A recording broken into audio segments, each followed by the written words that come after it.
Assalamualaikum warahmatullahi wabarakatuh. Jumpa lagi bersama saya, yaitu tentunya dalam channel ini yang tentunya saya masih tetap akan membahas tentang fisika atau IPA itu sendiri.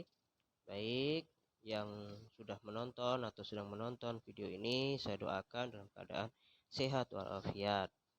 Sekarang kita akan membahas masalah konversi satuan waktu gitu ya. Nah, satuan waktu itu seperti apa kan gitu. Apakah sama dengan konversi massa atau konversi panjang itu sendiri. Nah, satuan waktu, apa sih satuan waktu sendiri? Yaitu materi konversi satuan waktu, yaitu melibatkan pemahaman hubungan antara berbagai unit pengukuran waktu yang didasarkan pada siklus alam seperti rotasi bumi dan orbit bulan atau bumi dan standarisasi buatan manusia. Nah, jadi ini berbeda dengan konversi-konversi satuan yang panjang maupun massa. Di sini berbeda. Nah, yang berikutnya kenapa? Karena memang dalam hal ini mengikuti rotasi ya. Rotasi bumi, rotasi bulan, orbit dan sebagainya yang kemudian ya mereka ada standar-standar tersendiri. Yang berikutnya tidak seperti konversi massa atau konversi panjang yang sebagian besar berbasis kelipatan yaitu 10 atau sistem metrik. Jadi kalau kelipatan 10 itu adalah dia sistemnya metrik ya. Karena memang kalau bukan 10 ya nanti ya 100 dan sebagainya. Tapi kalau di dalam waktu itu berbeda ya. Kenapa? Konversi waktu itu memiliki faktor pengali yang bervariasi, yaitu ada 60, ada 24, 7, 30, 365 ya. Satuan standar internasional ya. Ini adalah waktu itu detik. Jadi satuan internasional yang nantinya kita akan seragamkan semuanya apapun itu kita akan ubah ke satuan detik ya atau sekon itu sendiri. Nah, berikutnya adalah hierarki dasar satuan waktu. Nah, ini yang perlu kita memahami. Jadi kalau di satuan panjang kita mungkin ada tangga satuan dan sebagainya. Kalau misalnya kita lupa masih bisa menggunakan tangga itu. Nah, tapi kalau hierarki dasar satuan ini kita perlu menghafal gitu ya. Perlu menghafal yaitu tentang satuan-satuan apa saja yang masuk di dalam sini gitu ya. Nah, ini yang perlu kita memahami dulu ini untuk satuannya ini. Nah, di sini ada apa ini satuannya ini? Nah, di situ dihafal ya. Ada satuan yang lebih besar ya setara dan satuan yang lebih kecil.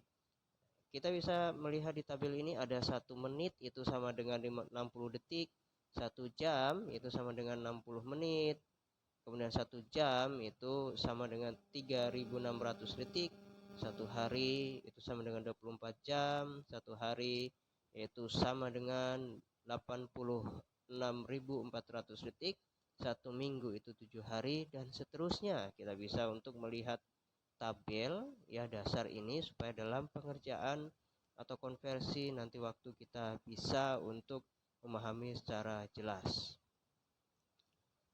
Nah, yang berikutnya itu adalah satuan waktu yang lebih besar. Jadi kalau tadi itu ada satuan waktu yang kecil, ada satuan waktu yang besar. Apa saja satuan waktu yang lebih besar ya atau jangka panjang? Ya, mungkin ini baru dengar atau baru lihat dan sebagainya, maka untuk 1 lustrum itu sama dengan 55 tahun ya. Dan 1 lustrum itu 5 tahun atau 60 bulan. Berarti panjang nih. 1 triwulan itu adalah 3 bulan. Untuk 1 caturwulan itu 4 bulan. Kemudian 1 semester sama dengan 6 bulan. 1 tahun itu sama dengan 12 bulan. 1 windu itu 8 tahun atau 96 bulan. 1 dasawarsa atau 1 dekade ya orang sebutnya itu adalah 10 tahun sama dengan juga 120 bulan. 1 abad ya itu adalah 10 dasawarsa atau ya sama dengan 100 tahun. Yang berikutnya 1 milenium itu atau 1 masehi itu 1000 tahun. Jadi 1 milenium atau manusia milenium atau apalah itu ya. Kemudian itu atau 1 masehi atau masehi itu yaitu sama dengan 1000 tahun. Yaitu satuan waktu yang lebih kecil, yaitu dari detik.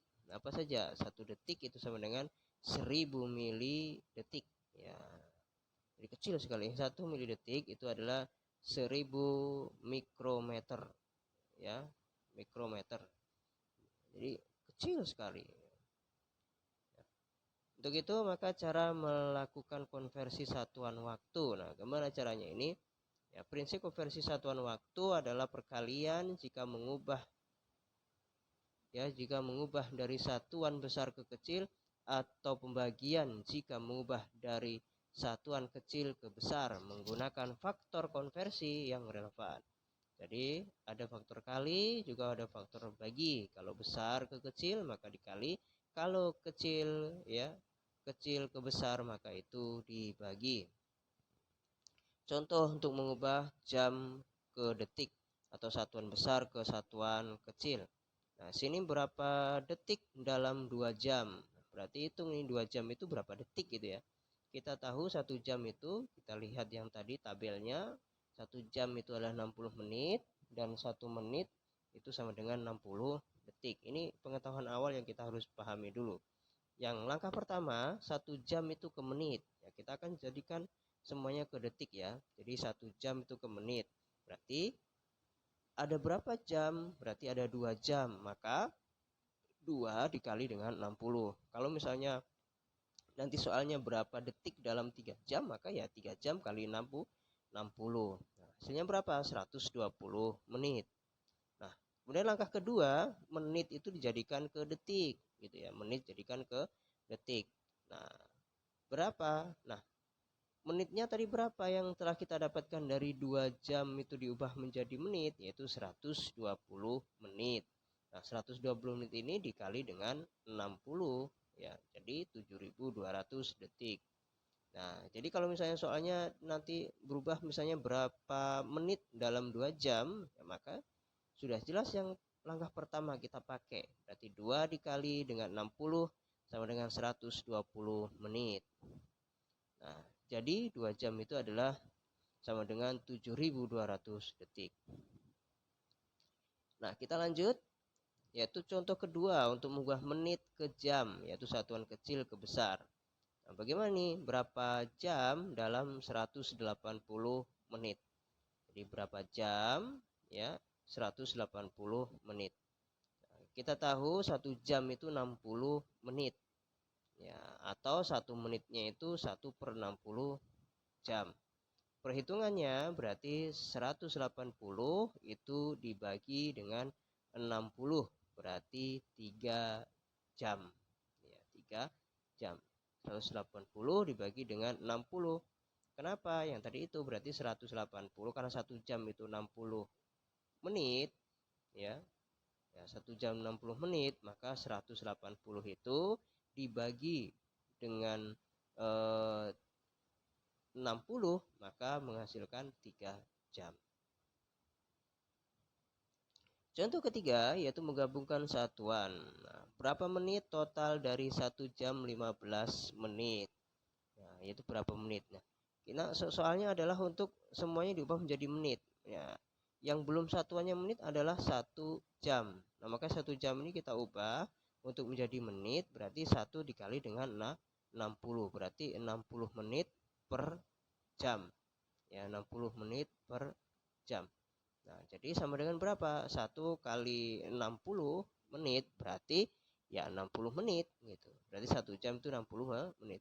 Tambahkan sisanya, jadi 60 menit ditambahkan dengan 15. Ya, 1 jam itu diganti 60 menit dan kemudian ditambahkan dengan 15 menit. Jadi hasilnya berapa? 75 menit.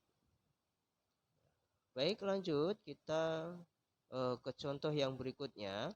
Ini sudah gabungan ini ya. Yaitu berapa?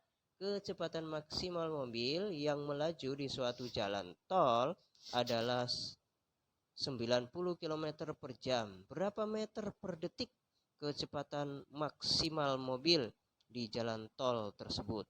Nah, ini kecepatan mobil ya. Mari kita memperhatikan jawaban yang kita akan uraikan. Ingat satuan SI dari kilometer per jam. Kilometer itu untuk satuan panjang adalah meter satuan SI-nya. Kemudian jam itu adalah satuan untuk waktu yang kemudian sudah ada standar internasional adalah sekon. Maka kita akan ubah nanti menjadi meter per sekon. Baik, kita ubah dulu 90 km ya. Karena 90 km sama dengan berapa meter dulu? Berarti 90 km sama dengan 90 kali 1000 meter.